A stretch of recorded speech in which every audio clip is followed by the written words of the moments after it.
Nous nous retrouvons maintenant pour le corriger du cas concret concernant la gestion des dossiers patients.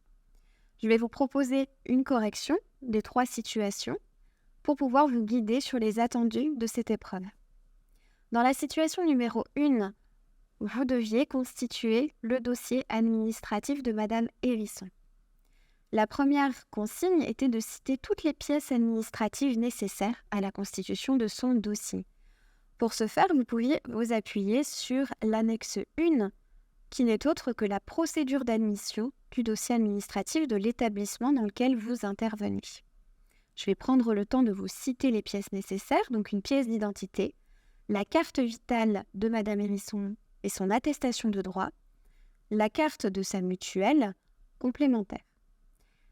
Si il s'agissait d'un mineur, vous auriez aussi eu besoin du livret de famille ou de l'extrait d'acte de naissance, ainsi que de la pièce d'identité du ou des représentants légaux. La deuxième consigne concernant la situation de Madame Hérisson était de classer les documents remis dans son dossier administratif.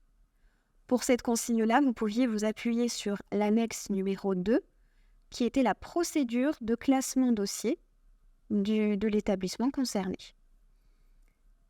Si nous reprenons le tableau fourni, donc document au regard de la catégorie, le compte-rendu de la consultation d'anesthésie était à placer dans l'onglet examen, tout comme le bilan sanguin préopératoire. Le formulaire de consentement opératoire était à placer dans l'onglet médical. L'onglet administratif devait comprendre le document désignant la personne à prévenir et la personne de confiance, la pièce d'identité, la carte vitale et l'attestation de droit, ainsi que la carte de mutuelle.